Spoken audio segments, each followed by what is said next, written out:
Welcome back. In screencast 1, we build the Pourbaix diagram for pure nickel. In this screencast, we add ammonia to the system. And as you will see, this makes the problem significantly more interesting. Just like we did for pure nickel, our first step is to construct this phase diagram that is solving for the activities of species at same oxidation state. By solving mass balance or thermodynamic equilibria, we need to know how nickel distributes across all its possible forms before we can draw any stability boundaries on the Pourbaix diagram. So what changes when ammonia is present? In pure nickel, nickel existed in the solution as a free nickel or nickel ion or nickel 2 plus, or it gets precipitated as nickel hydroxide. That was it. Two forms straightforward.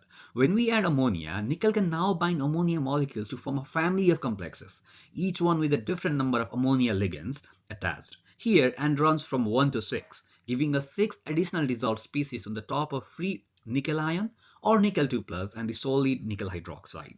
On the screen, you can see the activity of each complex labeled N1 to N6. Each follows a similar form. It is proportional to beta n, the overall activity constant for that complex multiplied by the free nickel activity and that activity of the free ammonia raised to the power of n. Think of beta n as a measure of how strongly nickel holds onto number of ammonia molecules. The larger the value of beta n, more stable the complex is, and the more it will dominate at a given ammonia concentration. The free ammonia concentration is not fixed independently. It is set by the ammonia-ammonium equilibrium. At any given pH, the ratio of ammonia and ammonium is determined by the pKa value of that equilibrium, which is roughly around 9.2. So at lower pH, most of the nitrogen is locked up as ammonium and it has very little free ammonia available. At higher pH, the balance shifts and free ammonia dominates. Now to compute any of the complex concentration, we need two things: the free nickel activity and the ammonium, by which we can calculate the free ammonia using this thermodynamic equilibrium relation. And this is where the problem becomes interesting. To compute all complex concentration, we need free nickel 2 plus, a free nickel ion, and free ammonia. But neither of these is directly known. They are coupled together in a circle. To know free nickel, we need to know how much of it is bound up in the complexes. To know how much of it is bound, or to know complexation, we need to know free ammonia present. To know free ammonia, we need to know free ammonium. To know free ammonium, we need to know how much ammonia is bound in the complex. To know the bound ammonia, we need to know free nickel activity or nickel concentration. We are back to start. Everything depends on everything else simultaneously. This is why we cannot solve this system analytically. Instead, we write down the two mass balance equation, one for total nickel and one for total ammonia, and we hand them to a numerical solver. The solver finds the value of free. Before we look at the solver output, there is an important subtlety we need to address. The mass balance equation we just wrote down have no knowledge of solubility limit. If we hand them to a solver without any additional constraint, the solver will find whatever free nickel activity satisfies the mass balance, even if that concentration is physically impossible because it exceeds what the solution can actually hold. Let's understand this with an example. Say we are at pH 8. The solver runs and returns the nickel activity at 0.18 molar, and in this case it satisfies the mass balance. But the solubility limit at pH 8 is governed by the KSP expression, and nickel, the maximum nickel concentration possible, is only 0.002 molar. The solver answer is 0.18 molar. The chemistry allows only 0.002 molar. Those two numbers are not even close. So what happens physically? The solution is supersaturated. Nickel hydroxide precipitates immediately and keeps precipitating until the free nickel activity drops down to 0.002 molar. The solver's answer simply can't exist in reality. So how do we handle this? We need to recognize that the precipitation is conditional. The system is always in one of the two states. The first state is that when the ionic product exceeds the solubility product or the KSP, the solution is supersaturated and solid nickel hydroxide precipitates. In this case, the free nickel activity is no longer set by the mass balance. It is pinned by the KSP expression. The maximum nickel activity the solution can hold is simply KSP divided by the hydroxide activity squared. And that is the value we use. The second state is where the ionic product is less than KSP. The solution The solution is unsaturated in this case and no solid forms. Here the mass balance solution stands as it is. Whatever nickel activity the solver returns is the true activity of nickel. No correction is needed in this case. We understand the conditional nature of precipitation. Let's walk through the solver logic step by step. Step 1. First we solve the mass balance assuming all nickel is dissolved. We start with no solid present. The solver treats all the total nickel as being distributed across free nickel ion and 6 ammonia complexes and finds the free nickel and free ammonia activities that satisfy both mass balance equations simultaneously. In step 2, we check whether the solution is physically valid.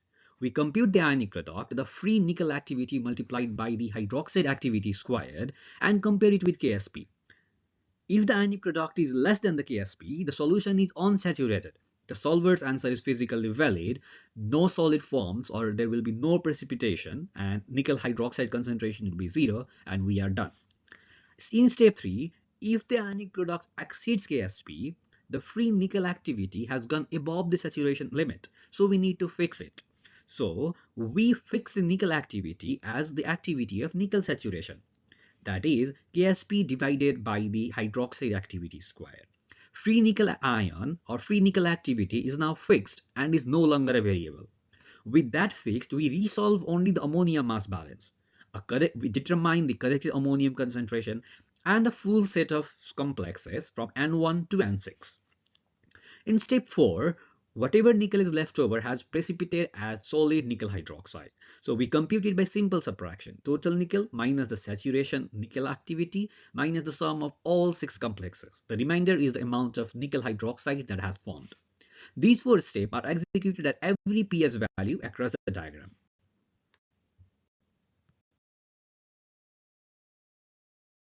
Speciation diagram, the next step is to write the Nernst equation for all the relevant electrochemical reaction and construct the stability boundaries on the Pourbaix diagram.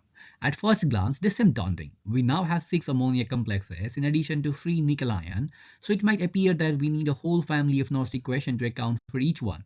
But here is the key insight: we do not. The Nernst equation we derive for pure nickel system will hold exactly as written. The boundaries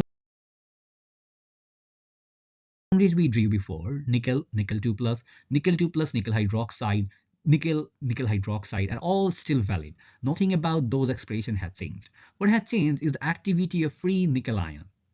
The Nernst equation do not change in form. What changes is the value of nickel activity we substitute into them. We use the free nickel activity that comes out directly from our speciation calculation at each pH. This is exactly why we build the speciation diagram first. It gives us the free nickel activity as a function of pH, and that function is what shifts and resets the stability boundaries on the Pourbaix diagram, similar to as in pure nickel case. There is one more point worth clarifying before we move on, and it is a conceptual one that often causes confusion.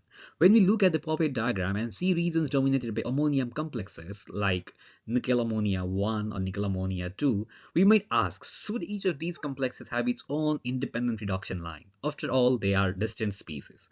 The answer to this is no, and here is why. Although nickel exists in solution as a amine complex, the electrochemical reduction does not act on the complex directly. What actually happens is that the complex first dissociates, releasing nickel, free nickel, and X number of ammonia molecules. This dissociation is purely chemical step, not a redox reaction, so no electrons are transferred here. The reduction that follows is always the same fundamental reaction. Free nickel 2 plus accepts 2 electrons and deposits as solid nickel. That step is unchanged regardless of how many ammonia ligands were attached beforehand. So the amine complex does not introduce new electrochemical equilibria. They influence the Pourbaix diagram only indirectly by lowering the free nickel activity. And since the Nernst equation for nickel 2 plus and nickel couple depends logarithmically on the activity, a lower free nickel ion shifts the reduction line downward on the potential axis. Now that we have covered the theoretical foundation, let's move on to the Python implementation. I'm using Google Colab here, so if you are following along, open a new notebook and you are good to go. The first thing we do is to import our libraries. We need three of them. NumPy for all the numerical operations, and handling logarithms and powers, Matplotlib for plotting our speciation diagram and Pourbaix diagram. And finally, least square from SciPy that optimize. This is the numerical solver that will resolve our coupled mass balance equation at each PS value. Next, we define all the parameters. Let's set total nickel concentration or to be 0.2 molar and the total ammonia to be 2, giving us an ammonia to nickel ratio of 10, which is strongly complex in environment. Then the equilibrium constants. Kw is the water dissociation constant with the value of 10 to the power negative 14. Ksp is the solubility product for nickel hydroxide, a very small number reflecting how sparingly soluble it is. Ka and pKa define the ammonia-ammonium equilibrium with the pKa value of 9.238. Then the stability constant beta 1 through beta 6 are entered as a power of 10. We do have a dummy 0 at index 0 so that the list index matches the ligand number directly, as we discussed earlier. So the 1 would represent this one. Finally, we define the PS grid, 1000 evenly spaced points from 0 to 14. This is the axis over which everything will be computed. Now let's write speciation from free function that defines the speciation happening or the thermodynamics in the code. Let's walk through line by line. We take in pH, free nickel activity and free ammonium activity as inputs. The first thing we do is to compute the proton activity from pH, and from that we get free ammonia activity using the acid-base equilibrium, K8 times NS4 plus divided by the proton activity. Then N1 through N6 follows directly. Each one is beta N times free nickel activity times ammonia to the power of N. Then we sum up the total nickel, free nickel activity plus all 6 complexes and total ammonia, free ammonia plus free NS4 plus the bound ammonia from each complex weighted by the number of ligands. Finally, we return everything, both totals, which the solver uses to compute the mass balance error, and all the individual spaces, which we store for the speciation diagram. Now, let's implement the solver logic, 4-step solver logic that we have discussed. The function takes 4 input, a PS value, total nickel, total ammonia, and an optional initial guess. That optional guess is warm start mechanism we discussed earlier. The first 2 lines immediately pre-compute 2 things that are completely fixed by pH alone. One is the hydroxide concentration derived directly from the water equilibrium. The other is the saturation ceiling for free nickel, the highest it can possibly be at this pH before the solution would exceed the solubility product. Both of these never change within a single call, so we calculate them once right at the top. Then we handle the initial guess. If no warm start was passed in, we simply take the half of each total concentration as our starting point. It is not a precise guess, it does not need to be. It just needs to be inside feasible region to give the solver somewhere reasonable to begin. Below that, we define a scaling array. This is a small but important numerical detail. It prevents the solver from behaving erratically if one of the totals is extremely small, essentially guarding against division by 0 in edge cases. Now, it's time for step 1. Step 1 defines the error function and runs the first solve. The error function takes a trial pair of free nickel activity and free ammonium activity, passes them to spaces from free, gets back the computed totals and returns how far off those totals are from what we know they must be. The errors are divided by the scaling array so that both are dimensionless and comparable. The solver then iterates on that error function, adjusting the 2 unknowns until both errors collapse to 0. The bounds ensure that the solver never tries a negative concentration or a free concentration larger than the total. Step 2 is a conditional check. We take the free nickel activity solver just found, multiply it by hydroxide square, and compare against the solubility product. If that ionic product is within tolerance, the solution is unsaturated, no solid forms. We call species from free function one final time to get the clean full speciation, set the precipitation at 0, and return everything immediately. The function ends here for majority of PS values. Step 3. only runs when precipitation is required. We know that free nickel activity cannot be what first solver found, it must be pinned at the saturation value. So we define a new, simpler error function where nickel activity is fixed and only free ammonium is unknown. The solver runs again, this time as a single variable problem, finding the ammonium activity that closes the ammonium mass balance given that fixed nickel activity. Step 4 is a single calculation. Total nickel minus all the dissolved nickel species gives the amount that has precipitated as solid nickel hydroxide. The function then returns complete picture, free nickel activity, the solid precipitate, free ammonia, free ammonium, all six complexes, and the converse free concentration packaged up ready to be handled to the next pH step as a starting guess. The solving function that we just wrote solves the system at one pH value at a time. But we have a grid of 1000 pH points ranging from 0 to 14.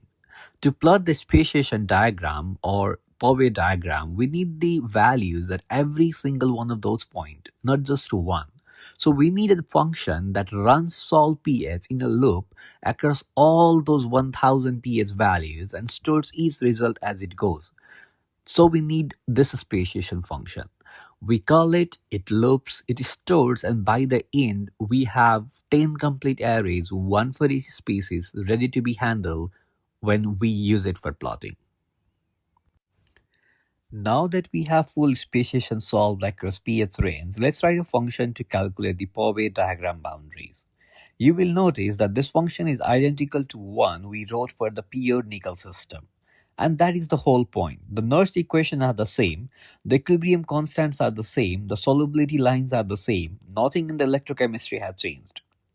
So we reuse this function exactly as it is and let speciation calculation do all the heavy lifting upstream. We have written all the functions, now let's actually call them to get the results. First we call the speciation, passing in our pH grid. It runs the loop across all 1000 pH points, solves the mass balance at each one, and returns all 10 species arrays unpacked in one go. Then we immediately take the free nickel activity array that came out of speciation and pass it straight to the Pourbaix function. This gives us all 8 electrochemical boundary lines across the same pH grid. That it is, two function calls, and now we have everything we need to draw both speciation diagram and Pourbaix diagram. Before we start plotting, let's define a consistent color scheme for all our species in one place. The first 8 colors come from Matplotlib's tab 10 color map, one for each nickel species. The remaining species get named colors assigned directly. Keeping everything defined here means that entire plot stays consistent and any changes only need to be made once. Now let's start plotting. We create the figure and plot every nickel species against the pH grid. Free nickel 2 plus, the solid precipitate, and all 6 amine complexes, each one with its own color and label. Now let's add ammonia and ammonium to the same plot. But since those are completely different concentration scale, so we bring in a second y-axis on the right side. Free ammonia and free ammonium go onto this axis a dashed line, so they are visually distinct from the nickel species on the left. Now while we are here, let's do a quick sanity check. At the pKa of ammonium, which is 9.238, the concentration of ammonia and ammonium should be exactly equal. So we draw a vertical line, dashed red line at that pH. If our two dashed curve across exactly at this line, we know that acid-base equilibrium is being handled correctly throughout the entire calculation.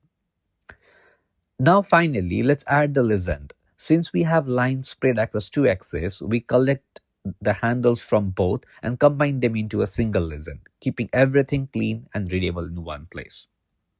So everything looks good, so we are ready to go for this step. Now if you look at the plot, you will notice some lines are discontinuous. They have a sharp jump at a certain pH. Let's figure out why that is happening. To investigate, let's find exact pH where nickel hydroxide first becomes non-zero, that is, where precipitation begins, and draw a vertical line on it. This will tell us whether the discontinuity is happening at exactly the same point where the solver switches from the unsaturated regime to the precipitation regime. And there is. The vertical line says exactly at the point of discontinuity. This confirms what we suspected. When precipitation begins, the solver switches its mode of operation. In the unsaturated region, both free nickel ion and free ammonium are solved together. The moment precipitation occurs, free nickel activity is pinned at saturation and the ammonia balance is resolved independently. That abrupt change in how the solver operates causes a sudden shift in the ammonia species concentration, and that is what we are seeing as a discontinuity in the plot. Now to further validate this, let's reduce the total ammonia from 2 molar down to 1 molar. So now the ammonia to nickel ratio drops from 10 to 5. We run speciation Pourbaix functions with new value and redraw everything. If our explanation is correct, the precipitation threshold should shift to a different pH and the vertical line and the discontinuity should both move together to the new point. And as we can see, vertical line has moved. The discontinuity has moved with it, sitting right at the new precipitation point. With less ammonia available, nickel is less strongly complexed, so the solution reaches saturation at a lower pH and precipitation kicks in earlier. This is exactly what the theory predicts, and the plot confirms it. And this discontinuity is not something unique to our solver. This is exactly a well-known challenge in speciation modeling. Minty QA2, one of the most established geochemical equilibrium codes in the literature, explicitly acknowledges this exact problem. They note that when a solid phase enters the system, it redistributes the entire species distribution, and the speciation equation needs to be resolved repeatedly as precipitation progresses. They specifically flag that convergence in the transition region is difficult. So what we are seeing in our plot is not a flaw, it is the same fundamental numerical challenge that professional software has been grappling with for decades. It is reassuring that our simple four-step solver is reproducing the same behavior. Now let's plot the Pourbaix diagram. We take all 8 boundary lines that came out of the Pourbaix function and plot them against the pH grid. Each redox couple gets its own color and label. R1 through R6 are the nickel equilibrium boundaries. The two dashed line OER and HER are the water stability limits. Everything happening electrochemically in this system sits between those two dashed lines. We set the y-axis from -1 to 2.6 volt to capture the full range, and the x-axis runs from full range from pH 0 to 14. This is the complete Pourbaix diagram for nickel ammonia system, built entirely from the free nickel activity that came out of our speciation solver. The shift in those boundaries compared to the pure nickel system is entirely driven by the suppressed free nickel activity due to complexation. Before we can draw the shaded Pourbaix diagrams, we need to know which species is dominant at every pH point. This is what this block does. For each species, we ask a simple question. Is the species greater than or equal to every other species in the pH? If yes, it is the dominant at that point. Each of those Boolean arrays is true only where the particular species wins out over all others. Then we combine them into a broader category. Any pH point where a dissolved nickel species is dominant, whether that is free nickel activity or any other or any 6 amine complexes, gets grouped into dissolved dominant. Where solid nickel hydroxide is dominant, that goes into solid dominant. Finally, we look those marks to assign the correct Pourbaix boundary lines. The lower boundary of the nickel stability region is R1, where dissolved species dominate, and that is nickel 2 plus to nickel metal boundary, and R2 where the solid nickel hydroxide dominates. That is the nickel hydroxide to nickel metal boundary. Similarly, the upper boundary switches between R3 and R4 depending on which phase is dominant, and the uppermost boundary R5 applies across the full range regardless. This sets up to draw the shaded stability regions correctly on the Pourbaix diagram. Now, let's use those dominance marks to plot a cleaner version of Pourbaix diagram, one that only shows the boundary lines that are actually relevant at each pH. The key here is the np.where calls. Instead of plotting a line across the full pH range, its boundary is only drawn where it actually applies. Where the condition is false, we put nan, and matplotlib leaves a gap. So R1 only appears in the dissolved region, R2 only in the solid region, R3 only where dissolved species dominate, and R4 only where nickel hydroxide dominates. I R5 has no condition. It runs across the full pH range because nickel dioxide sits above everything regardless. The two dashed lines for OER and HER remain unchanged. They are fixed by water chemistry and have nothing to do with which nickel phase dominant. The result is much cleaner diagram. Instead of 8 overlapping lines across the full pH range, we now see only the boundaries that are physically meaningful at each point, which is exactly what a proper Pourbaix diagram should show. And now it's turn for the final plot, the field Pourbaix diagram. This is where everything comes together visually. We start with three background regions that span the full pH range. Below the lower boundary is solid nickel metal. Between the upper and second upper boundary is nickel oxyhydroxide, and above that is nickel dioxide. These regions exist regardless of which nickel species is dominant, they are fixed by the electrochemistry alone. Then we fill the middle band between the lower and upper boundaries with the dominant species at each pH point. Each dominance mask from the previous block is used here as the wear condition, so free nickel activity gets into color where it dominates. Nickel hydroxide gets its color where it dominates, and each amine complex N1 through N6 fills in its own slice of pH range where it is the most abundant species. Finally, we draw the boundary lines in black on top of the field region and add the OER and HER dash lines to mark the water stability window. What we end up is the complete Pourbaix diagram for nickel ammonia system. And this brings us to an end. We went from the theoretical foundation all the way through a complete nickel ammonia Pourbaix diagram built from first principles step by step. Thanks for watching.